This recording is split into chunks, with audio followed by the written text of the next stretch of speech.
What's up guys, my name is Prez. In this Elden Ring video, we're going to be putting Moonveil up against Rivers of Blood in a head-to-head fight to see which katana is better. Now remember, both these are great weapons, so don't feel offended by anything said in this video or shown. This is just simple tests comparing the two to show you in my eyes what is better, and allow you to make a judgment on what you think is better as well. If you enjoy the video at any point, let me know by dropping a like on it. Leave me a comment down below and let me know which katana is your favorite to use in Elden Ring. And if you could so kindly tap the subscribe button, I would greatly appreciate it since I post loads of Elden Ring content and your view really does mean the absolute world to me, so thank you for watching this video and all my other ones. With all that being said, let's jump right in this video. Before we look at the individual weapons, just so you can see my rank, I'm level 40 in Arcane, Intelligence, and Dexterity to keep all these tests the same. And I am also in New Game Plus. I'm going to be comparing these weapons on their ability to keep me alive in a fight, as in which one is more likely to get me hit, and which one can actually put out more damage. I'm not going to be comparing them on how easy it is to get, or their stat requirements, or scaling, just the weapon and what it brings to a fight. So the first thing I want to look at is their ability to handle groups of enemies. This will play a part in showing which weapon will keep you alive better in clearing out groups and dungeons.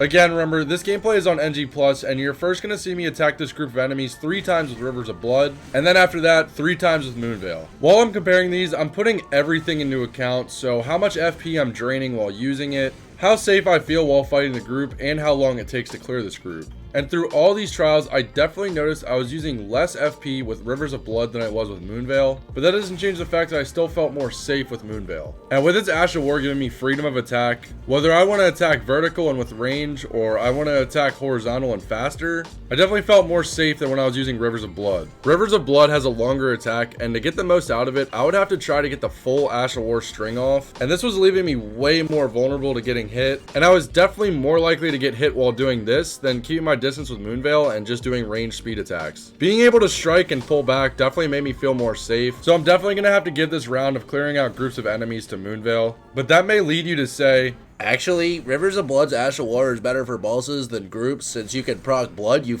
if that's what you have to say, then I'm going to say let's just run the boss test now and see which one is better in a boss fight. First, before we even take on a boss, we need to evaluate their Ash of War so we can really compare it better. Since Rivers of Blood requires a full string to get the most out of its damage, I'm going to time however long it takes to get the full string out, and however long that is, I'm going to see how many Moonveil attacks we can get in that time. And as we can see on screen, the full string is going to take 4 seconds. And in 4 seconds, we can get off 2 Moonveil overheads. So let's head to a boss and test this damage side by side.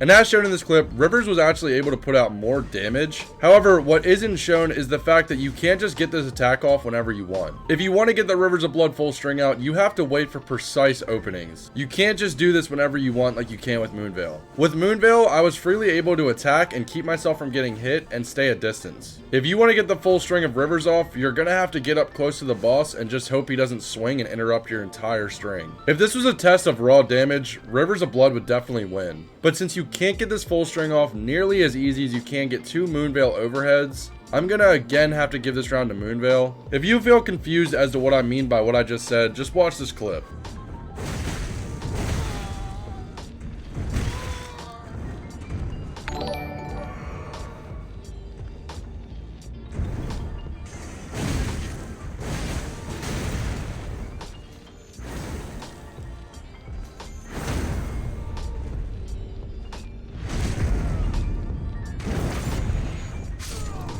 In this clip, you can see me trying to get the full string of Rivers' blood off, and I get hit and interrupted by the boss. Then, in the next one, with Moonveil, you can see me just swinging overhead and hitting the boss, keeping my distance and keeping me safe. If we're talking about bleed, however, you're definitely going to have to give that to Rivers of Blood. You're going to be triggering so many more bleed effects with Rivers of Blood, so you definitely have to give it its points for that. If you're looking to stagger a boss for a break or an easy hit, then Moonveil is again going to achieve this easier. And really, other than that, there isn't much to compare with these two weapons. They have the same moveset and weapon length. It's just that Moonveil does more damage, and its Ash of War can get a hit from range and do it quicker and keep you safer. In my eyes, it's a clear winner for Moonveil, so if anyone is confused, leave me your thoughts down below in the comments on what makes you think Rivers of Blood is better, or what you think the best katana in Elden Ring is. Again, leaving me a like helps me out a whole lot, and so does subscribing, and I really do truly appreciate it a whole lot.